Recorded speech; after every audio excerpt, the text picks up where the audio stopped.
Darius Cole was 41 years old, a structural engineer who had spent 15 years building everything from the ground up. His career, his savings, and the four-bedroom home he designed himself. He believed in doing things right. He believed in his marriage.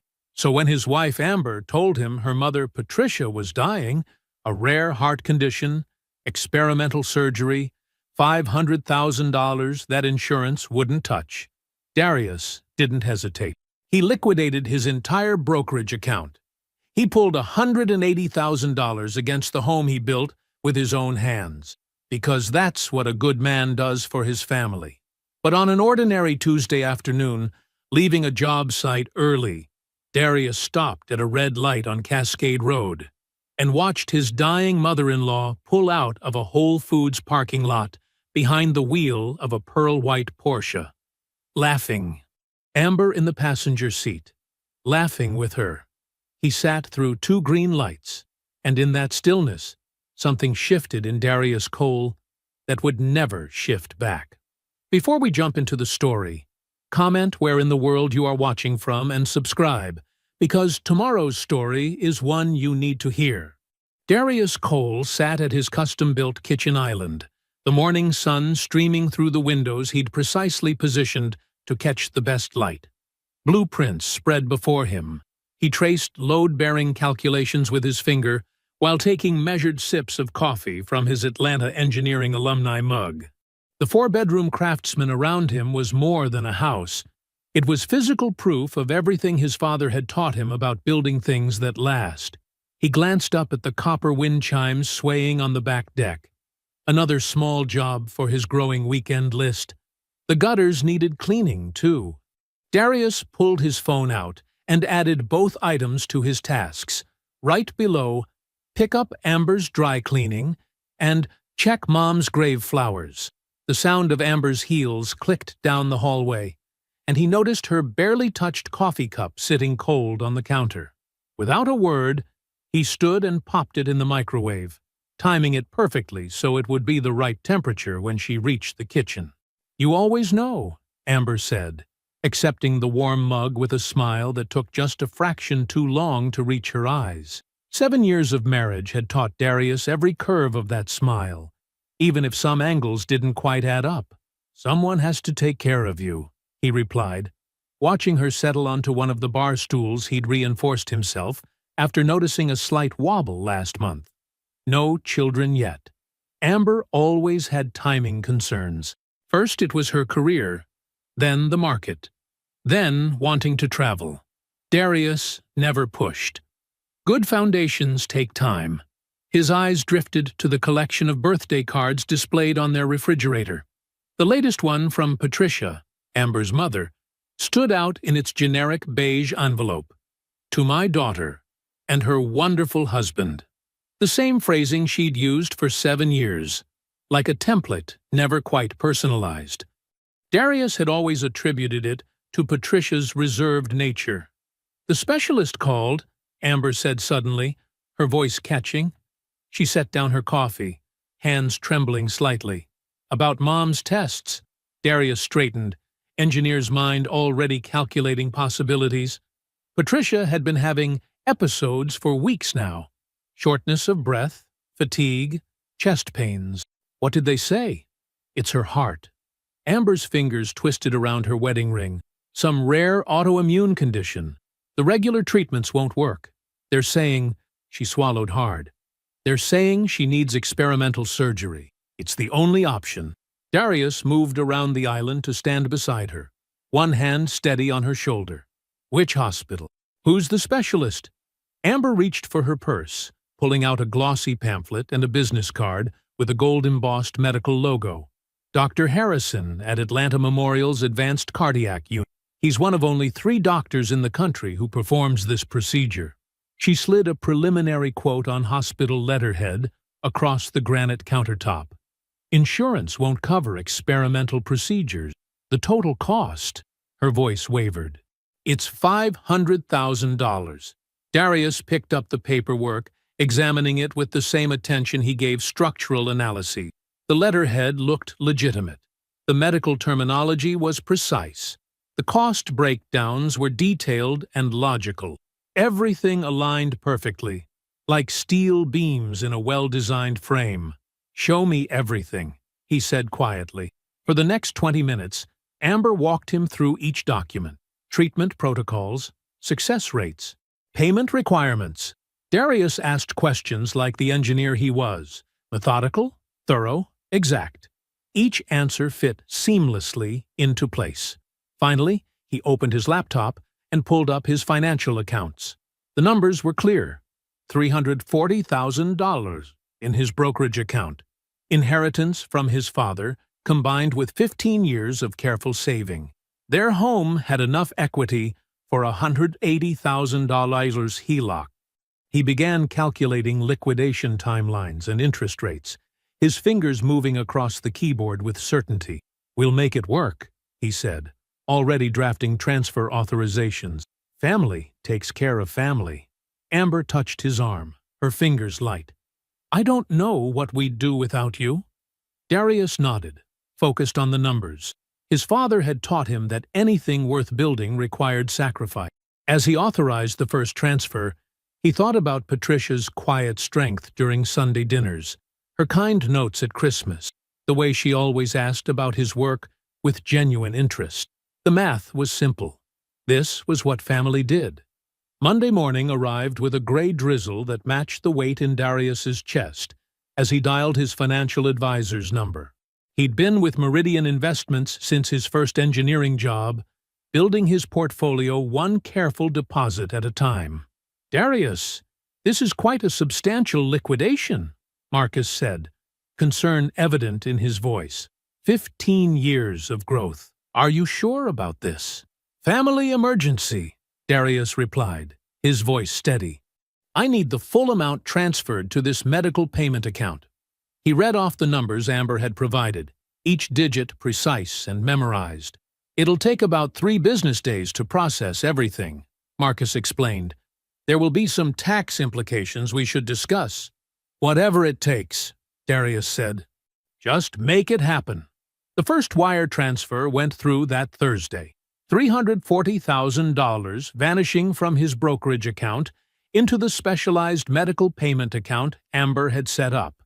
She'd explained that Dr. Harrison's private practice required direct payment channels for experimental procedures. The paperwork looked clean, professional, exactly what you'd expect from a high-end medical operation. Over the next 3 weeks, Darius made 4 separate draws on the home equity line of credit, totaling $147,000. Each withdrawal came with its own carefully documented reason. Additional preoperative testing, $28,000. Specialized cardiac monitoring equipment rental, $35,000. Supplemental anesthesiologist fees because of Patricia's complex case, $42,000. Extended hospital stay preparation, $42,000. Amber managed every detail, producing documentation that looked exactly like what a major hospital would generate: insurance denial letters, pre-authorization forms, specialist consultations. Each paper trail was impeccable, each deadline pressing but not quite urgent enough to seem suspicious. Between transfers, Darius drove to Decatur twice to visit Patricia. Her small ranch house looked exactly as it always had, except now she moved through it like a ghost of herself. She answered the door in a thick cardigan despite the Georgia heat, her face pale and drawn. "My sweet son-in-law," she said, her voice wavering as she hugged him. "You're too good to us." During his first visit, Darius noticed her porch railing was loose. Without being asked, he returned the following weekend with his tools. The summer sun beat down as he replaced rotted wood and tightened bolts, while Patricia watched from her kitchen window, occasionally bringing him water with trembling hands. "The son I never had," she called him, tears in her eyes. "God knows what we'd do without you." That Sunday, Aunt Evelyn came for dinner. She sat at their dining room table with the quiet authority that 20 years on the family court bench had given her, watching Amber serve dinner with eyes that missed nothing. Darius noticed how his aunt took in every detail: The way Amber's hand lingered too long on his shoulder.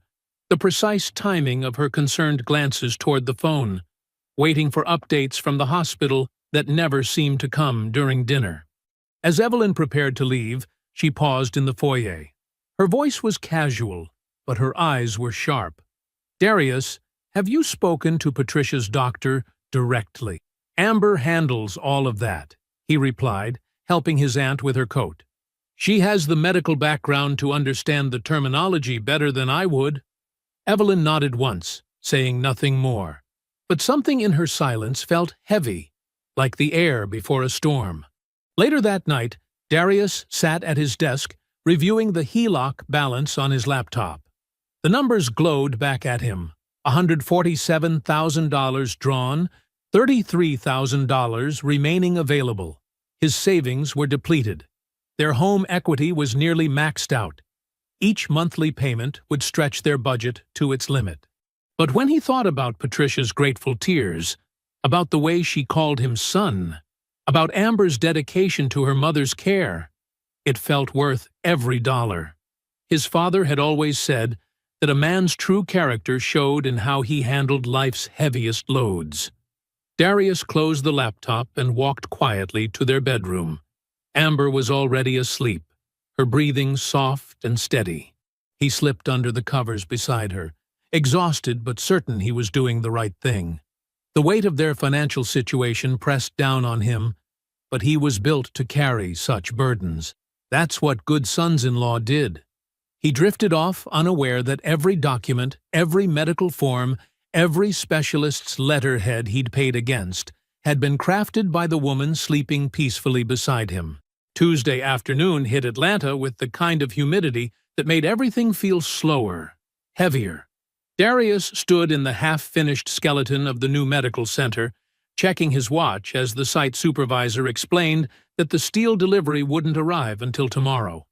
"No point keeping the crew waiting around," the supervisor said, wiping his forehead. "Might as well call it." Darius nodded, gathering his blueprints and hard hat. It was rare for him to leave a site early, but with no materials to inspect, there wasn't much else to do. As he walked to his truck, his mind drifted to the HELOC payment due Friday. The numbers turned over in his head. $1,840 monthly, due in 3 days. Their account was running thin. Traffic moved sluggishly down Cascade Road, brake lights blinking in the afternoon haze. Darius drummed his fingers on the steering wheel, mentally reviewing their budget. They'd need to be careful with groceries this month. Maybe delay the gutter cleaning another few weeks. The light ahead turned red, and he eased to a stop in front of the Peachtree Station shopping plaza. The Whole Foods parking lot stretched out to his left, cars circling for spots like lazy vultures. A pearl-white Porsche Macan pulled smoothly out of the exit lane. The world slowed down. Behind the wheel sat Patricia Whitfield. Not pale, not frail, not dying. She wore oversized sunglasses and a cream-colored silk blouse, her head thrown back in laughter. Her movements were fluid, confident. No trace of the woman who winced at her own porch steps. In the passenger seat, Amber, his wife. Her profile was unmistakable, the delicate curve of her neck as she turned toward her mother, sharing whatever joke had them both so amused. The Porsche glided past his truck, neither woman glancing his way. The light turned green. Darius didn't move. A horn honked behind him. He barely heard it. His engineer's mind, trained to analyze structural integrity, to identify points of failure, began working backward through the past 3 months. Each wire transfer, each medical form, each careful explanation. The light cycled to red again, then green. He sat motionless. Some part of him reached for rational explanations. Maybe Patricia had good days. Maybe the car belonged to someone else. Maybe. But he knew Amber's laugh. Knew the way she tilted her head back when something truly amused her. The way her hand always came up to cover her mouth. He had memorized these details over 7 years of marriage. The way a man memorizes the blueprint of his own home. He did not reach for his phone, did not call her, did not text. Something shifted inside him, the same cold precision he felt when examining a compromised foundation, when calculating load-bearing requirements. This was no longer about emotion. This was about architecture. 20 minutes later, he parked outside Clint Okafor's office building. The elevator ride to the 4th floor felt like ascending through molasses. Through the glass walls of Clint's corner office, he could see his oldest friend on the phone, gesturing as he spoke. Darius sat in one of the client chairs and waited. Clint glanced up, registered his presence with a slight nod, but continued his call. They'd known each other since college, long enough that Clint could read the stillness in Darius's posture, the careful blankness of his expression. When Clint finally hung up, he leaned back in his chair and waited. "I need your help." Darius's voice was steady. For the next 15 minutes, he laid out everything: the diagnosis, the transfers, the HELOC, the documentation, each detail precise, chronological, stripped of emotion. When he finished with the Porsche sighting, Clint was already typing. "Give me the account number for the medical payments," Clint said quietly. Darius recited it from memory. 11 minutes. That's how long it took Clint to pull up the registration details. His screen reflected in his glasses as he read. "The account is registered to Witt Medical Solutions, LLC," Clint said, his voice carefully neutral. "Incorporated 8 months ago. Principal agent listed as Amber Cole. 2 months before Patricia's diagnosis. 2 months before the first mention of any heart condition." Darius drove home through the deepening evening. Amber's car was already in the driveway. Through the kitchen window, he could see her moving around, preparing dinner. He got out of his truck, climbed the porch steps he'd built himself, and opened their front door. "You're home early," Amber called out. The kitchen smelled like garlic and herbs. He crossed to her, kissed her cheek. "Smells amazing," he said. "Just trying that new recipe you mentioned," she smiled, stirring the pan. "How was work?" "Fine," he replied, setting the table as she finished cooking.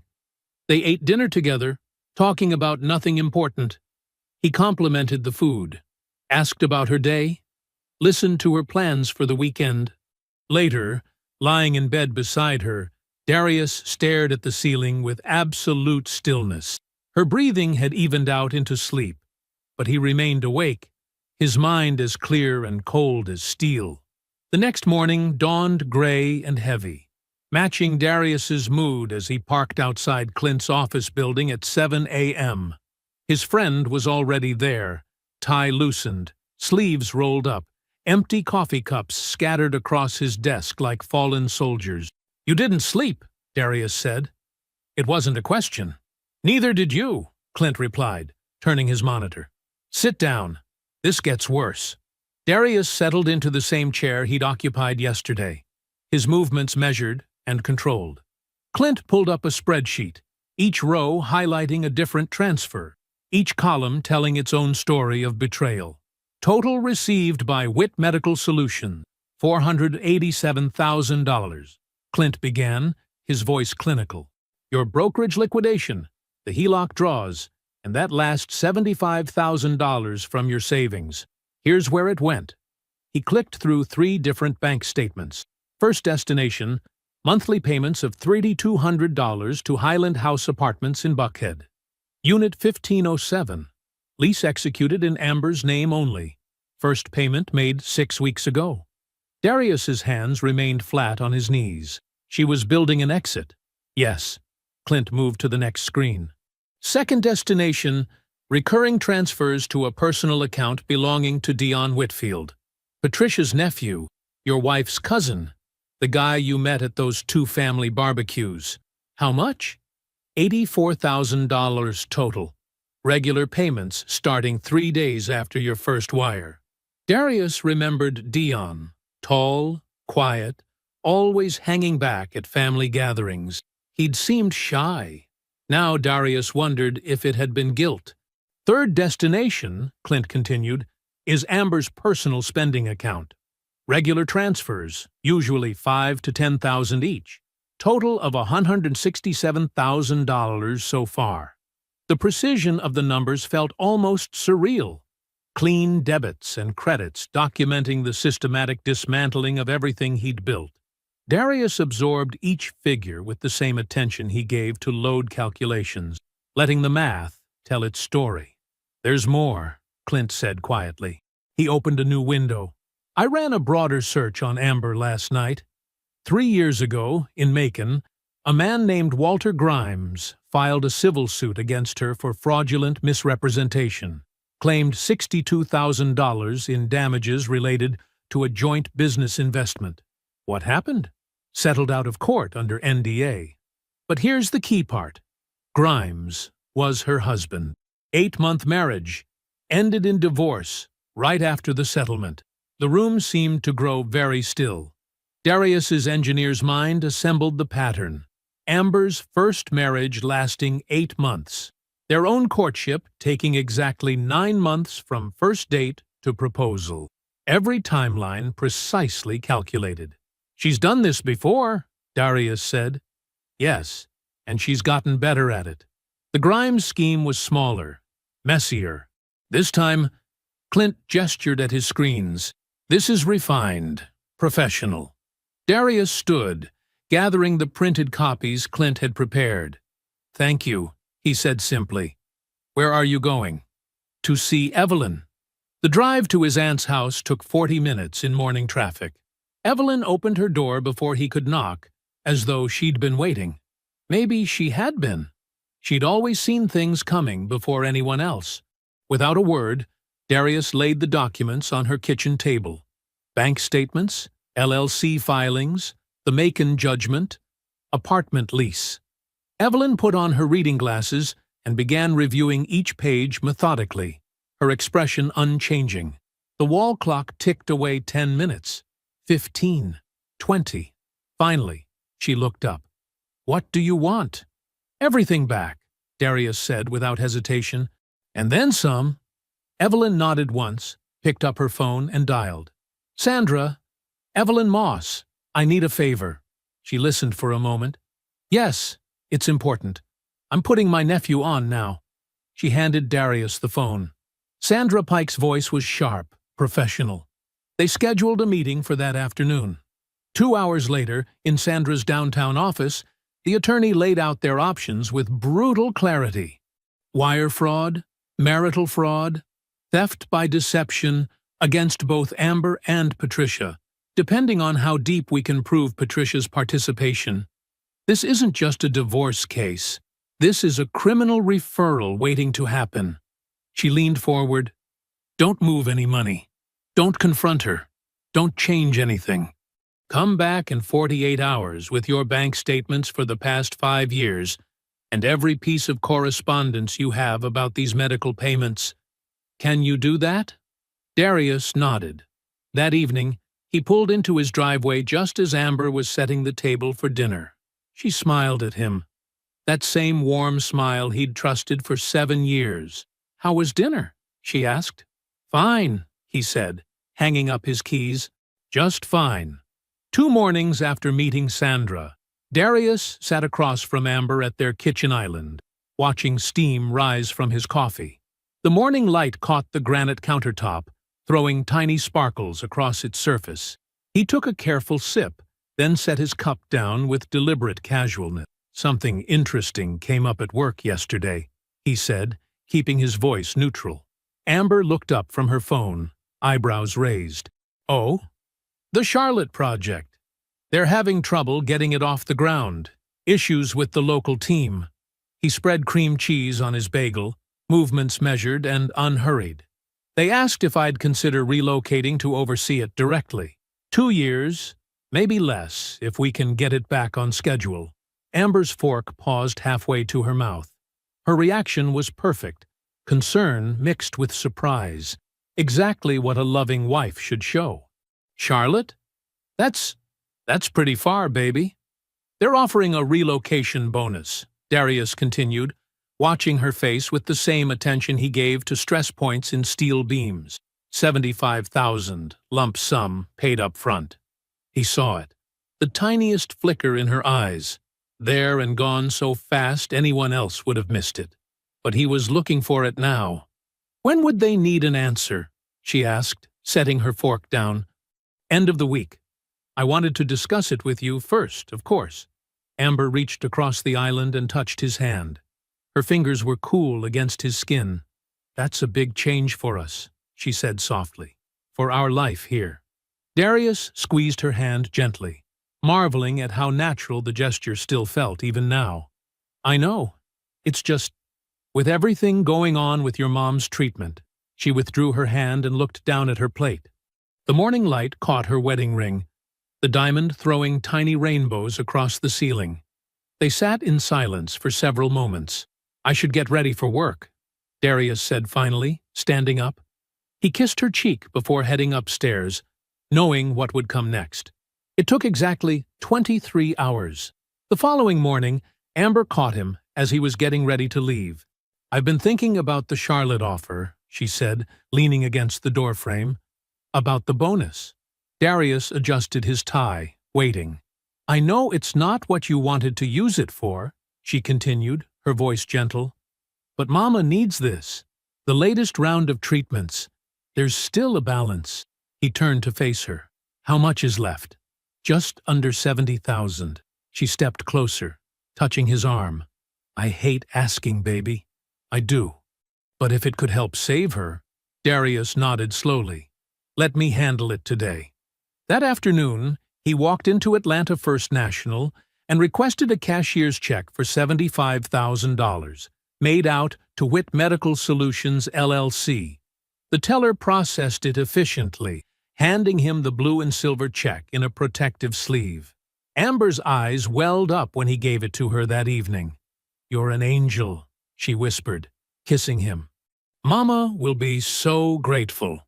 Within 45 minutes, Clint's text arrived. Deposited. Full amount, 3:47 p.m. That Saturday, Darius drove to Decatur alone. He hadn't told Amber he was going, a deliberate break in pattern. When he pulled up to Patricia's house, he started the voice recorder on his phone before slipping it into his shirt pocket. Patricia answered his knock, wearing yoga pants and a fitted athletic top. Her face showed healthy color, her movements fluid and strong. When she registered who was standing there, surprise flashed across her features before she caught herself, immediately slouching and raising a hand to her throat. Darius, she said, her voice suddenly weak. A carefully timed cough followed. I wasn't expecting. Please, come in. He followed her inside, noting how she now moved with artificial slowness, like an actor who had forgotten they're blocking mid-scene. They sat in her living room, making small talk about the weather, the neighborhood, a new restaurant down the street. Patricia maintained her performance, occasional coughs, wincing when she shifted position, touching her chest periodically as if checking for pain. After 15 minutes, Darius stood to leave. At the door, he turned to her with a warm smile. Patricia, he said softly, I want you to know something. No matter what happens, I don't regret a single dollar I spent trying to save you. Her mask slipped, just for a moment, just enough. A flicker of something crossed her face before she could catch it. You're a good man, Darius, she managed.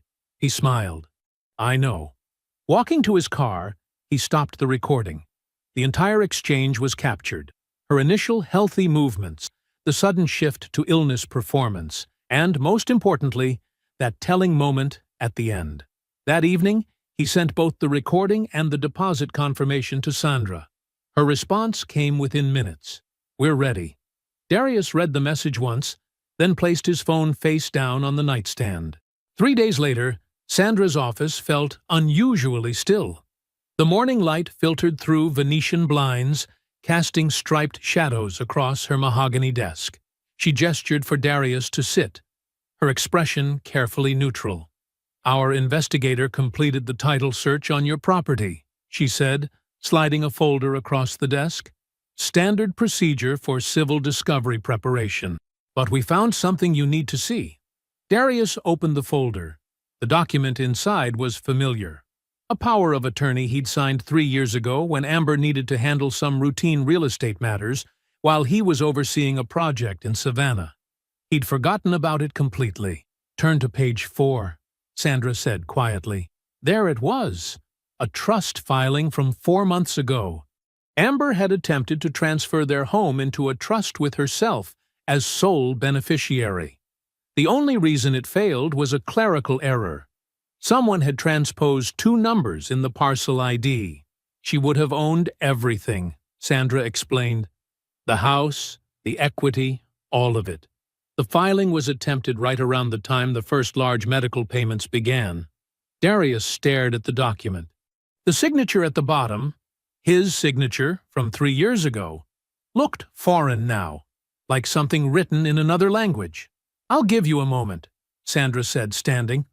"When you're ready, we'll go through the rest." In his car in the parking garage, Darius gripped the steering wheel. The leather creaked under his fingers. He thought about the morning he'd signed that power of attorney, Amber bringing him coffee, kissing his cheek, saying she'd handle everything while he was away. He thought about every dinner she'd cooked, every time she'd laughed at his jokes, every moment he'd believed was building something real. He set his phone timer for 1 hour. For 60 minutes, he allowed himself to feel it all. The humiliation, the grief, the crushing weight of understanding that to her he had never been a husband. He had been a transaction, an asset to be drained and discarded. When the timer chimed, he wiped his face once, straightened his tie, and walked back inside. Clint was waiting in Sandra's office. "You okay?" he asked quietly. "What else do we need?" Darius replied. Sandra laid out the civil complaint. 43 pages covering wire fraud, conversion, unjust enrichment, and fraudulent inducement of marriage. "The DA's Economic Crimes Unit has everything they need for criminal charges," she said. "And we just heard from Dion Whitfield." "Patricia's nephew?" Darius asked. "The investigators approached him yesterday. He's already cooperating. Wants to minimize his exposure. Says he can document every payment he received and what they were for." Clint nodded. His bank records matched the LLC disbursements perfectly. He was their errand runner, setting up accounts, moving money, handling paperwork. He'll make an excellent witness. The phone on Sandra's desk buzzed. "Judge Moss, on line 1, her assistant announced. Evelyn's voice filled the room on speakerphone. "Gloria just left my house," she said. "I showed her everything. She's, well, you can imagine." "How did she take it?" Darius asked. "She went very quiet for about 5 minutes. Then she said, 'Tell me what you need from me.' She's providing a sworn affidavit right now, confirming Patricia had no diagnosis, no treatment, nothing. She was at Patricia's birthday dinner 6 weeks ago, the one Amber told you Patricia was too sick to host." Sandra made a note. "That's the last piece we needed. Every witness is positioned. Every document is authenticated. We're ready for tomorrow evening." Darius drove home in the fading light, his mind quiet. He found Amber in the kitchen, scrolling through design websites on her tablet. "Baby," she said, turning the screen toward him. "What do you think about updating the backsplash? I was thinking maybe something in a herringbone pattern." He looked at the kitchen they'd designed together, the granite countertops, the soft close cabinets, the space where they'd cooked countless meals, where he'd warmed her coffee every morning while she was planning to take it all away. "Could be nice," he said. "Show me what you're thinking." Steam rose from the chicken marsala as Darius served 2 portions. Amber smiled up at him, the pendant light catching the gold flecks in her brown eyes, the same eyes that had watched him sign away his inheritance, his equity, his future. "This looks amazing," she said, taking a delicate bite. "You always make it better than the restaurant." He sat across from her at their kitchen island, the granite cool under his forearms. "The secret's in the timing," he replied. "You have to let the sauce reduce just right." Amber launched into a story about her day, something about a client meeting. A funny moment with her assistant. Her hands moved animatedly as she spoke, her wedding ring catching the light. He wondered if she'd practiced these movements in front of a mirror, the way actresses rehearse their marks. He thought about Walter Grimes in Macon. Did Walter sit across from her like this too, in those final days? Did he watch her laugh and gesture and plan their future while knowing she'd already mapped his destruction? Did she tell Walter stories about her day while his retirement savings drained into her accounts? "Earth to Darius," Amber said, touching his hand. "You okay? You seemed far away for a minute." "Just tired," he said, squeezing her hand back. "Big day tomorrow." "The Charlotte project?" she asked, and he noted how smoothly she referenced the lie he'd fed her, how naturally she wore it. "Yeah," he said. "Lot of moving parts to coordinate." They finished dinner. Amber insisted on cleaning up since he'd cooked. He watched her load the dishwasher, humming to herself. Every movement was perfect. The devoted wife, the partner, the woman he'd believed in completely. Her performance never wavered. "I think I'll head up to bed," she said, kissing his cheek. "Don't stay up too late worrying about tomorrow. Everything will work out exactly like it's supposed to." He waited until he heard the shower running upstairs. Then he stepped onto the back deck and called Clint. "Hey," Clint answered on the first ring. "Everything set?" "Yeah," Darius said, looking up at the stars. "Just needed to talk." Silence stretched between them, the comfortable quiet of old friendship. "How are you holding it together?" Clint finally asked. "Because I have to," Darius said. "Because if I fall apart now, she wins even this part. Even these last few hours." "That's not strength," Clint replied. "That's engineering. You're treating it like a load test, applying pressure gradually, measuring the response, documenting every crack." Darius laughed. A real laugh, his first in weeks. "When did you get so philosophical?" "I spend too much time with numbers. Makes a man contemplative." They talked about nothing important after that. Basketball scores, a new restaurant Clint tried, ordinary things that felt like anchors in a shifting world. The next morning, Darius drove to Evelyn's house as dawn broke over Atlanta. She opened the door before he knocked, already dressed for court, though she hadn't served on the bench in years. "Coffee's ready," she said, leading him to her kitchen. He sat at her small breakfast table while she poured 2 cups. Morning light streamed through lace curtains, casting delicate shadows across the worn tablecloth. "Let me tell you about a case I had," she said, settling across from him. "Must have been 20 years ago now. Man discovered his wife had been systematically draining their accounts. He had the bank statements, the transfer records, everything. But he confronted her too soon. Got angry, got sloppy. By the time the case reached my courtroom, she'd cleaned up her paper trail, moved assets, created just enough reasonable doubt." She took a sip of coffee. She walked away clean. Not because she was innocent, because he let his pain push him into acting before the trap was ready. Evelyn reached across the table and gripped his hand. "You've done it right, Darius. Every document authenticated, every witness positioned, every escape route closed. Now, go be everything she decided you weren't." Darius finished his coffee in silence, letting her words settle into his bones. When he stood to leave, Evelyn straightened his tie, a maternal gesture that nearly broke his careful composure. "Thank you," he said simply. "Go get your life back," she replied. Darius walked out of Evelyn's front door into the bright morning. He got into his car, adjusted the mirror, and drove steadily toward the evening ahead, and everything it would reclaim. Amber chatted easily during the drive to Evelyn's house, her hand resting on Darius's thigh as he navigated the familiar streets of their neighborhood. "It's sweet that you want to be more involved with Mama's recovery," she said, squeezing his leg gently. "She's been asking about you." The late afternoon sun caught her wedding ring, sending prisms dancing across the dashboard. Darius watched them flicker and fade, thinking about the careful architecture of lies that ring represented. 7 years of performed devotion, calibrated to extract maximum value before the planned demolition. "Family's important," he replied simply, turning onto Evelyn's tree-lined street. The Craftsman House came into view.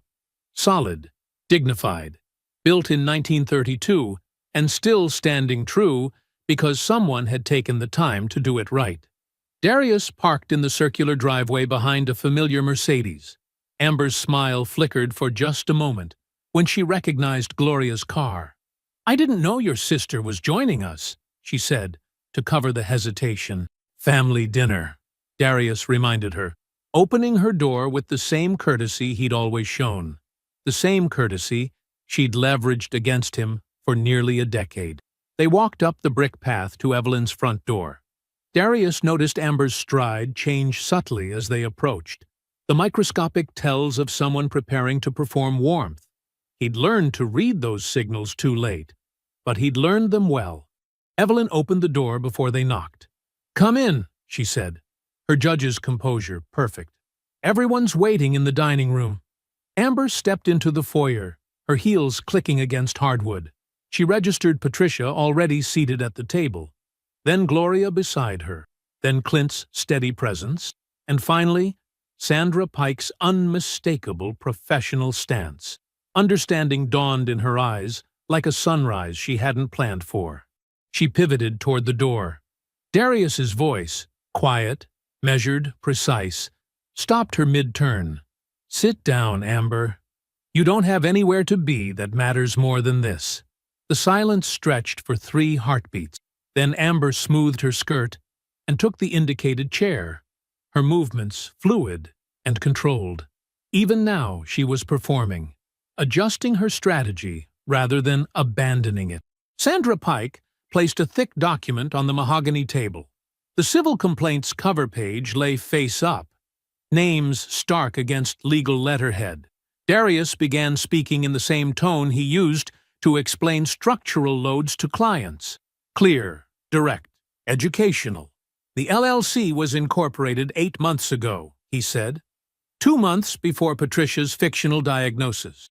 $487,000 transferred through Witt Medical Solutions. The Buckhead apartment leased in your name only. The attempted property transfer using my power of attorney. The payments to Dion, who's already speaking to investigators. Amber's face remained composed, but her fingers twitched almost imperceptibly against the tablecloth. Patricia stared at her water glass as though it held answers. Then Gloria spoke. Her voice carried the weight of decades of sisterhood about to end. "I was at your birthday dinner 6 weeks ago, Patricia. You made that lemon chicken you always make. The one with capers. We split 2 bottles of that Spanish red you love. You laughed so hard at your own joke about the neighbor's dog that you snorted wine through your nose, the way you always have." Gloria's hands were folded precisely on the table. "You were not sick. You were never sick. And you sat across from this man at Thanksgiving and let him carve the turkey and call you Mama P, while you helped steal everything he'd built." She slid a notarized document across the polished wood. "I did not come here for you," she said. "I came here for him, because somebody in this family owes him that much." Patricia reached for her sister's arm. Gloria stepped sideways, the movement casual but deliberate, the way someone avoids brushing against a stranger on a crowded street. Darius turned to Amber. His voice remained steady, unstrained. "I told you who I was from the beginning. Working-class Atlanta. Ironworker's son. Everything earned. Nothing given. I gave you everything I built, because I believed in us." The civil suit was filed this morning. The DA has the referral. Dion is cooperating. He placed the divorce petition on the table between them. The paper made a soft sound against the wood, like a foundation settling into its final form. "I don't need an apology or an explanation," he said. "Just your signature and the door." He folded his hands and waited, as patient as steel. The morning after the confrontation, Darius's phone lit up with Sandra's name. He answered on the first ring. "Amber's attorney made contact an hour ago," Sandra said without preamble. "They know what we have. They're not going to fight this." The civil machinery moved with the ruthless efficiency of a well-designed system. Sandra filed for summary judgment, presenting an architecture of evidence so precise it left no room for meaningful defense. Amber's LLC documentation, Clint's forensic analysis mapping every dollar's path, Gloria's notarized affidavit destroying Patricia's medical claims, and Darius's crystal-clear recording from Patricia's doorstep. The court's order came down like steel beams locking into place: $487,000 in full restitution, plus compound interest from the date of first transfer, plus all legal fees. The Buckhead apartment, Amber's planned escape hatch, was attached and liquidated within weeks. Then the criminal consequences landed. The DA's office, armed with Dion's detailed cooperation, filed wire fraud and theft by deception charges against both Amber and Patricia. Amber's attorney, seeing the weight of evidence and Dion's testimony, advised accepting the plea offer: suspended sentence, 5 years of probation, and a criminal record that would shadow every job application, rental agreement, and background check for the rest of her life. Patricia's collapse was architectural in its totality. The phone records Sandra subpoenaed told their own story. 847 calls and texts between mother and daughter during the 14 weeks of active fraud. Not a passive participant, an operational partner. The court found her jointly and severally liable for the entire judgment. The dismantling proceeded with mechanical precision. Her Decatur home, the stage for so many performances of illness, went to foreclosure auction, selling for $218,000 in a rushed sale. Her 2019 Camry was levied and liquidated for $9,400. Her savings account, $34,000 accumulated over decades, vanished into garnishment in a single day. Under Georgia's willful misconduct provisions, 15% of her Social Security income was garnished indefinitely. The remaining judgment balance of roughly $225,000 began accruing post-judgment interest, creating a financial shadow that would follow her permanently, appearing on every credit check, blocking every rental application above basic subsistence level, flagging every employment background screen. Patricia retreated to Savannah, to her cousin Bertrice's spare room. The arrangement came with clear terms: temporary housing conditional on financial contribution. But Patricia, her income reduced to garnished Social Security, could contribute nothing. The relationship deteriorated over 4 months of mounting tension until Bertrice finally said the words out loud: "You need to find somewhere else." That somewhere else was a subsidized senior housing unit in a part of Savannah that Patricia would have dismissed as unthinkable a year earlier. The walls were thin, the carpet was worn. The neighbors were not the sort she was accustomed to claiming as peers. The Whitfield family's withdrawal happened without announcement or confrontation. Gloria never called. Gloria's children, who had once competed for Aunt Patricia's attention at family gatherings, went silent. Christmas cards stopped. Birthday calls ceased. Text messages went unanswered. The family simply became unavailable, one by one, until the silence was complete. Meanwhile, Darius retained the house he had designed. The partial satisfaction of the civil judgment through Amber and Patricia's liquidated assets restored enough equity for favorable refinancing terms. He accepted the Charlotte project, not because he needed it now, but because he wanted it. New city, new challenge, clean slate. On a Wednesday afternoon, Darius sat across from Sandra's desk one final time. The divorce decree lay between them, 30 pages of legal language that dissolved 7 years of performed devotion into clean, precise finality.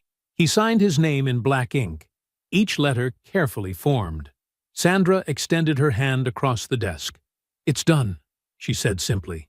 Darius shook her hand firmly, collected his copy of the documents, and walked out of her office into an unremarkable autumn afternoon.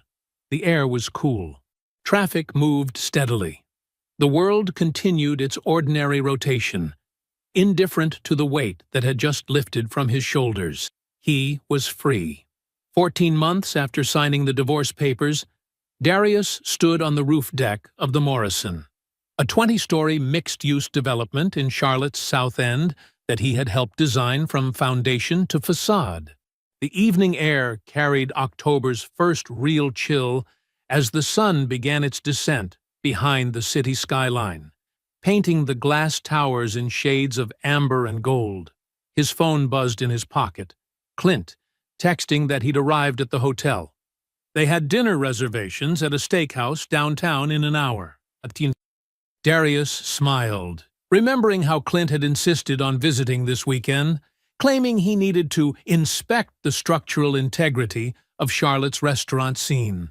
The restaurant was warm and dimly lit, all dark wood and leather. They ordered bourbon and caught up on the mundane stuff first. Clint's new office expansion, the upcoming Georgia-Florida game, mutual friends back in Atlanta. It felt normal. Good normal. Walter Grimes sent a message through Sandra's office last week, Clint mentioned casually, cutting into his ribeye. Just 2 lines. I heard what happened. Thank you for finishing it. Darius nodded, taking a slow sip of bourbon. Sandra sent back 3 words for me. Take care of yourself. Clean, Clint said. Simple. They ate in comfortable silence for a few minutes before Clint spoke again, his tone deliberately casual. Heard some news about Patricia through the grapevine. She's 7 months into that subsidized unit in Savannah now. Darius's fork paused briefly over his plate, then continued its motion. Applied for a greeter position at some home goods store, Clint continued. Background check pulled up the civil judgment. Application denied. Tried 2 more places after that. Same result. The judgment follows her, Darius said quietly. That's what it was designed to do. Clint nodded, then added, she sent a letter to the Atlanta house about 6 weeks ago. Handwritten. 2 pages. The fork moved steadily, precisely. Sandra mentioned it. Yeah. Said it was mostly explanation disguised as apology. Ended with a request for you to talk to Sandra about the garnishment. Clint took a drink. Sandra filed it away. Said you were already in Charlotte by then. The restaurant's soft lighting caught the edge of Darius's water glass as he reached for it. That's right. Want to know what it actually said? The real words? Darius picked up his fork again, the motion smooth and deliberate. No. Clint nodded once, and the conversation shifted to the Braves' playoff chances. Sunday morning brought Evelyn's weekly call, right on schedule. Darius was at his kitchen counter, coffee in hand, morning light streaming through the floor-to-ceiling windows of his downtown apartment. Are you eating? Evelyn asked, as she always did. Yes, ma'am. Regular meals and everything. Are you happy? Darius considered the question with the same careful attention he gave to load calculations. I'm building toward it, he said finally. That's the right answer, Evelyn replied, and he could hear her smile through the phone. After they hung up, Darius's mind drifted to Priya, the lead architect on the Morrison project. She had asked him to lunch 3 times now, casual invitations delivered with direct eyes and a quiet confidence that matched his own. He had said yes once, 2 weeks ago. The conversation had been easy, professional but warm. She hadn't seemed impressed or intimidated by his measured responses and careful pauses. She had simply matched his rhythm, as natural as breath. He was considering saying yes again.